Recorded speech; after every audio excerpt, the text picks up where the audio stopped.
Hello there, I'm Daniel Brown. I'm a Watershed Planner with the Huron River Watershed Council, and I coordinate the Huron River Water Trail.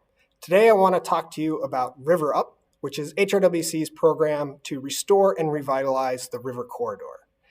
As you all know, the Huron River meanders through beautiful, mature natural forests, vast agricultural lands, and a complex network of urban areas, streams, wetlands, and lakes before it makes its way to Lake Erie. The watershed is home to about 650,000 residents, and it provides drinking water directly to 150,000 because Ann Arbor gets about 85% of its drinking water from the Huron River. The watershed is also home to a vibrant bass and walleye fishery, as well as many other recreational opportunities.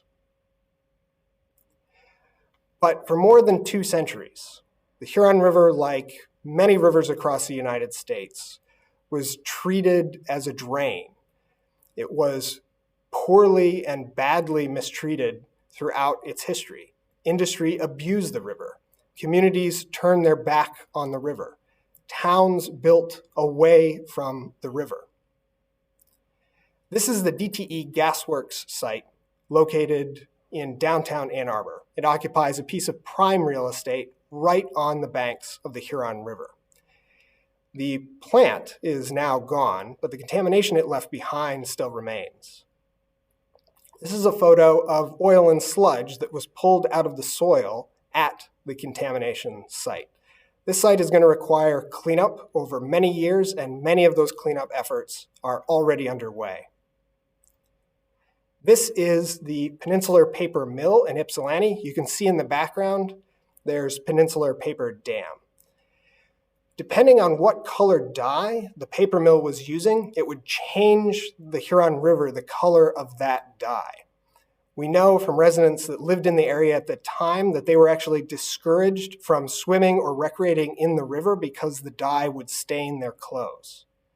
So we have many challenges and a legacy of pollution in the Huron River, just like many other rivers across the Midwest and the Rust Belt. Since its formation in 1965, HRWC has been working with local, state, and federal officials to get stronger, better protections for the watershed in place. Here we are with Congressman John Dingell advocating for the Huron River. Then about 10 years ago, HRWC and a broad network of partners started a campaign called River Up. The principles of River Up are build up, clean up, and fix up. The mission of River Up is relatively simple. We want communities to reinvest in the Huron River. It's their greatest natural asset. We want them to turn back toward the river. We do that because we're following the science. The science says that communities that invest in natural resources are better at keeping people in those communities. People do their very best to stay in a place where they want to live, not where they feel they must live. People put down roots. They reinvest in schools. They reinvest in local businesses. And they become better stewards of the natural areas nearby. The signature accomplishment of River Up was the Huron River Water Trail. The water trail runs 104 miles all the way from Proud Lake State Recreation Area down to Lake Erie. Paddling the entire length of the water trail will take you through or past 3 state and game recreation areas, past numerous metro parks, through a national park unit, and many local and county parks and other sites to see along the way. You can learn more at huronriverwatertrail.org. Early on, one of the issues that we wanted to make sure we addressed was access for the Huron River Water Trail. There are now more than 54 access points along the water trail. There's a universal access launch at Gallup Park, and there are several other universal access launches planned or under construction.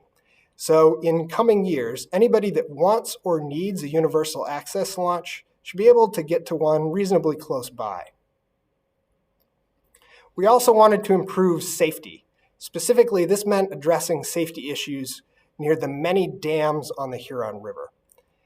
Here's a photo of the Fluke Dam portage. Fluke Dam, as you know, creates the chain of lakes on the Huron River. The Fluke Dam portage has been identified as a great, convenient, safe example of a dam portage. So when we're working with other watershed groups or we're looking at making improvements elsewhere along the water trail, we often refer to the Fluke Dam portage. We've also restored habitat on the Huron River. Here's a crew felling trees along the banks of the river in Ypsilanti. They were doing that because when they hinge cut a tree and let it fall in the river as they've done here, it creates a slow-moving area of water, and that slow-moving area is important for giving fish respite.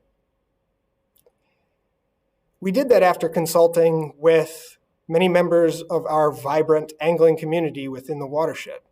Whenever we're doing a habitat restoration project, we also consider how it's going to benefit recreation in the river corridor or throughout the watershed. All of these improvements to access, safety, habitat, they helped garner positive attention for the water trail. In 2015, the water trail was designated as the 18th National Water Trail. In 2018, it was designated as one of the first 5 state water trails. Pure Michigan and other venues have done a great job of promoting the Huron River as a recreational opportunity in Michigan. One of the reasons I think the Huron River has grown so much in popularity over the last 10 years is that there's something for everyone. You can take the river at your own speed. You can paddle in a canoe at a leisurely pace. You can take your dog with you. You can take your kids with you. You can also turn it up a notch and try your hand at winter whitewater kayaking at the rapids near Delhi Metro Park. You can also paddle the entire water trail continuously over several days. A veteran, strong, dedicated paddler might be able to make it in 3 days. It takes most of us 5 days or more. Meredith and Heather paddled the entire water trail and documented their journey at Huron100.com. They did that because they wanted to inspire people to protect the Huron River. Meredith is a teacher, and she specifically wanted her students to share in that journey. I encourage you all to check out Huron100.com as you're planning your own trip so you can see what the Huron River can offer and what it has in store for you. I quote, "Through our fundraiser, photos, videos, writing, and art, it was my hope that we could raise awareness and advocacy for a river that is near and dear to so many of our hearts." That's what Meredith said, and that speaks right to the heart of the mission of River Up and the Huron River Water Trail. We want to inspire people through recreation to care for their home river so that they become stewards of their home river.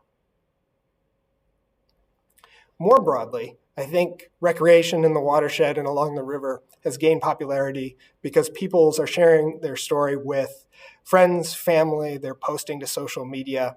They're discovering that even relatively close to urban areas and suburban areas, you can find wilderness if you're willing to paddle to it. They're also discovering that Michigan is best viewed from the water. All of this investment in the water trail and the river corridor, it's also very good for local economies. The river corridor now sees about 125,000 or more unique annual visitors every year. It's inspired 42 million in public and private investment. And it has an annual value of $53.5 million per year. To put that in perspective, that's a similar scale to a Big Ten home football season.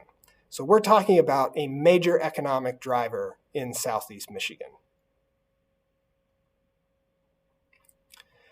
Local businesses like our local liveries have felt the benefit of this investment in the water trail and the river corridor firsthand.